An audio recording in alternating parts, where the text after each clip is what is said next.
Hello everyone, welcome to commerce lectures. I am Neha. आज करेंगे हम क्लास 11 एंटरप्रेन्योरशिप एंड आज हमारा टॉपिक है challenges faced by women entrepreneurs in India. यानी हमारे देश में जो औरतें हैं जब एंटरप्रेन्योर बनती हैं या कोशिश भी करती हैं बनने की, तो क्या क्या प्रॉब्लम्स उन्हें फेस करनी पड़ती हैं, ये सभी आज हम इस वीडियो में करने वाले हैं। एंड गाइस, ये नोट्स चाहिए तो डिस्क्रिप्शन में लिंक है, ऐसे आप नोट्स डाउनलोड कर सकते हैं।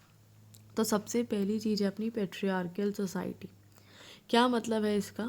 इसका मतलब है कि जो हमारी सोसाइटी है, हमारे देश की सोसाइटी है, वो है मेल डोमिनेटेड। यहाँ पे सिर्फ आदमियों की चलती है, औरतों की नहीं चलती है। जो आदमी बोल दे वही फाइनल है। Women are considered to be a burden for a family rather than an asset. हमारे देश में जो वुमन है उसको बर्डन, बोझ माना जाता है फैमिली में। ठीक है, उसको एक एसेट नहीं माना जाता है कि हमारे साथ खड़ी होएगी, कमाएगी, हमारा साथ देगी। क्योंकि इंडियन सोसाइटी में ये है कि लड़की की शादी होएगी, अपने घर चली जाएगी, हमारे किस काम आएगी, बल्कि दहेज और देना पड़ेगा इसको। ठीक है, इसलिए बोझ माना जाता है। लड़कों को नहीं माना जाता है क्योंकि सबको पता है कि लड़के पे पैसा लगाएंगे, बड़ा होकर कमाएगा और हमें रोटी देगा, लेकिन लड़कियां नहीं देंगी रोटी। ये कॉन्सेप्ट चलता है इंडिया में।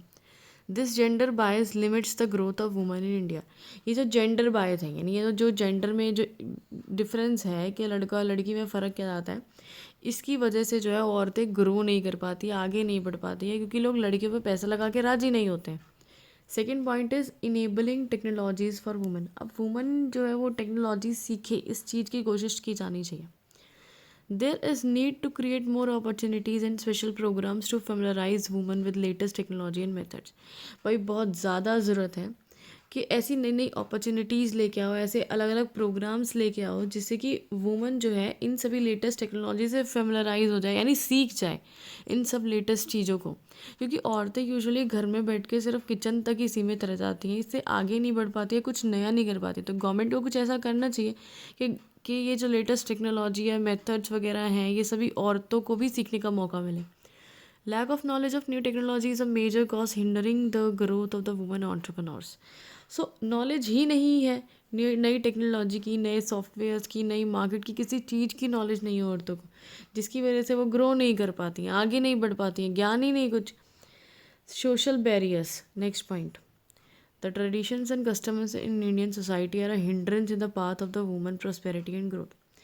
अब क्या है, हमारी जो सोसाइटी है उसके ट्रेडिशन और कस्टम्स ऐसे हैं, इतने सारे रीति रिवाज, रूल्स एंड रेगुलेशन है जो वुमन को आगे प्रॉस्पर नहीं करने देते हैं, ग्रो नहीं करने देते हैं। हिंड्रेंस का मतलब है मतलब रुकावट बन जाते हैं, औरत को आगे नहीं बढ़ने देते हैं। हमारे इतने सारे जो है रीति रिवाज और रूल्स एंड रेगुलेशन है, जैसे कि सबसे पहला है पर्दा सिस्टम। पर्दा सिस्टम सबसे ख़तरनाक है, जो मुझे तो बहुत गंदा लगता है क्योंकि इसे मुझे भी फॉलो करना पड़ता है।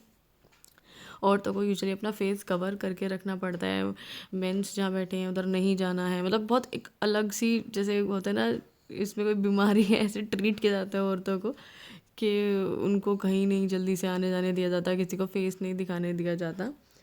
Have a secondary status in the family. औरतों का सेकेंडरी स्टेटस होता है, यानी उनको इतनी इम्पोर्टेंस नहीं दी जाती है, उनको अलग से रखा जाता है। ठीक है, उनके आगे पहले उनके भाइयों को रखा जाता है। ठीक है, अर्ली मैरिज, यानी टाइम से पहले ही शादी कर देते हैं भाई, बच्चों को ढंग से जवान भी नहीं होने देते, पहले ही शादी कर देते हैं, पढ़ने लिखने नहीं देते, नौकरी नहीं करने देते हैं। तो ये चीज़ें हैं जिनकी वजह से औरतें आगे नहीं बढ़ पाती हैं। Next point is womens are often pressurized by families to give up on their dreams and prioritize their family and children। और वुमेन्स जो होती है उनको प्रेशराइज किया जाता है, उन पर प्रेशर डाला जाता है, फोर्स किया जाता है कि भाई अपने सपने अपने सब छोड़ो, वो गए गड्ढे में, अपनी फैमिली की तरफ ध्यान दो, अपने बच्चों की तरफ ध्यान दो। ठीक है, रोटी खाओ चुपचाप और रोटी पकाओ, बात ख़त्म, तुम्हारी यही लाइफ है। चलो अगला point, problem of funding the business. अभी और तो अगर कोई बिजनेस स्टार्ट कर रही है तो सबसे पहली प्रॉब्लम क्या आती है, फंड्स की। पैसे कहाँ से आए भाई? ना पति लगाता है ना बाप लगाता है, पैसे कोई नहीं लगाता है औरतों के ऊपर, कोई रिस्क नहीं लेता है।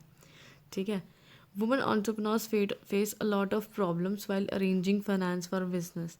सो जो वुमेन है अगर एंटरप्रेन्योर बनने की कोशिश भी कर रही हैं तो उनको बहुत सारी प्रॉब्लम फेस करनी पड़ सकती है। किस चीज़ को लेके? फाइनेंस को अरेंज करने को लेके, यानी पैसा कहाँ से आए भाई सेटअप करने के लिए बिजनेस।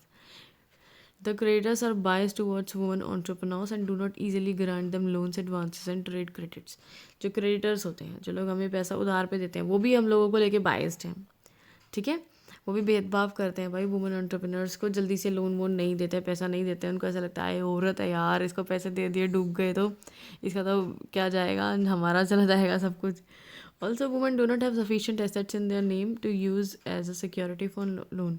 और साथ में क्या दिक्कत है, जो औरतें हैं उनके नाम पे कोई एसेट्स नहीं होते, कोई प्रॉपर्टी वगैरह कुछ कुछ भी नहीं होता यार उनके नाम पे, तो जिससे कि वो लोन के लिए एज अ सिक्योरिटी बैंक में या कहीं पे दे सकें।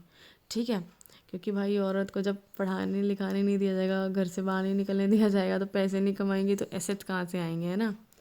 चलो आगे बढ़ते हैं। Lack of opportunities in organised sector. अब जो ऑर्गेनाइज सेक्टर है, बड़े बड़े कंपनीज वगैरह हैं, उनमें भी वुमेन्स को इतनी अपॉर्चुनिटीज़ नहीं मिलते जितने कि मेन को मिलते हैं। Skilled woman work more in an unorganized sector where they are forced to work on minimum wages with no social security benefits। अगर कोई औरत स्किल्ड भी है, प्रॉपर नॉलेज भी है उसके पास, तो और वो फिर भी कहाँ जॉब करेगी, अनऑर्गेनाइज सेक्टर में। प्रॉपर उसको ढंग से उसकी क्वालिफिकेशन के अकॉर्डिंग जल्दी से जॉब नहीं मिलता है। ठीक है, उसको फोर्स किया जाता है कि वो कम से कम वेजेस में काम करे। अगर एक काम के किसी आदमी को 1000 रुपये मिल रहा है, तो औरत को उस चीज़ के 500-600 रुपये ही मिलेंगे। उसे कोई सोशल सिक्योरिटी बेनिफिट्स भी नहीं मिलते, जो अलाउंसेस वगैरह होते हैं जल्दी से नहीं दिए जाते हैं उसको। औरतों को ये सब चीज़ें इतनी नहीं मिलती है भाई मार्केट में। If women are educated and aware, they will be able to join organized sector and can be a leader in it। So अगर वुमन पढ़ी लिखी होंगी, औरतें अवेयर होंगी, उनको हर चीज़ के बारे में नॉलेज होगी, तो ऑर्गेनाइज सेक्टर में जा सकती हैं, वहाँ पे भी लीड कर सकती हैं, आदमियों से आगे निकल सकती हैं। लेकिन बात ही वही है ना कि उनको पढ़ाया नहीं जाता। उनका कंसेप्ट ही यही रहता है शुरू से, उनको कानों में यही डाला जाता है, भाई देखो झाड़ू पोछा बर्तन ही तो करने हैं, छोड़ना क्या करेगी पढ़ के। चलो आगे बढ़ते हैं। नेक्स्ट है मोबिलिटी इश्यूज। मोबिलिटी, मोबाइल का मतलब होता है मूव करना इधर से उधर। To grow and expand business, entrepreneurs need to travel different regions to explore new markets.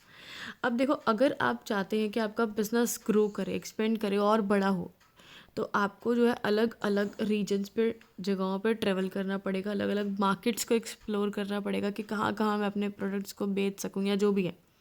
नए नए स्टेक होल्डर्स से मिलना पड़ेगा। स्टेक होल्डर्स यानी जो बिज़नेस से जुड़े लोग होते हैं, चाहे वो आपके शेयर होल्डर्स हों, चाहे वो आपकी कोई गवर्नमेंट से रिलेटेड कोई पर्सन हो, चाहे आपके सप्लायर्स हो, चाहे आपके क्रेडिटर्स हो, डेटर्स हो, जो भी हो, भाई सबसे मिलना पड़ता है।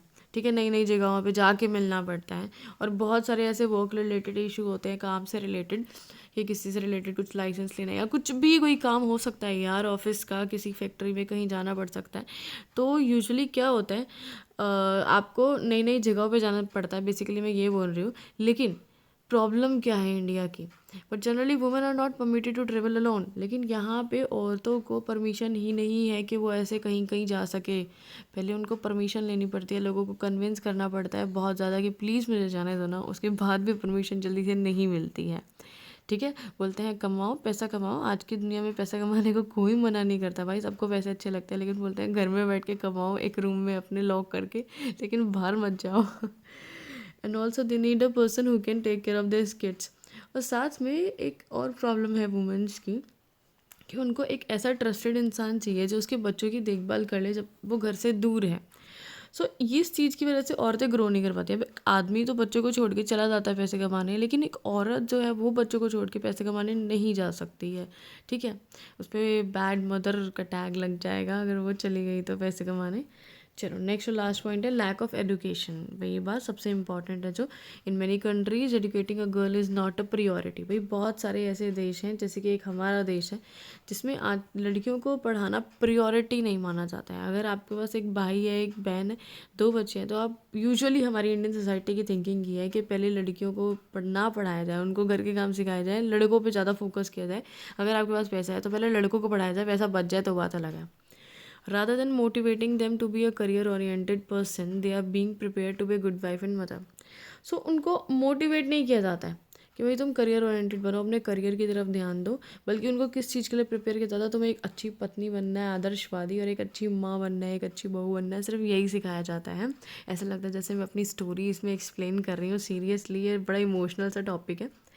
So lack of education and skills discourage women to start something on their own.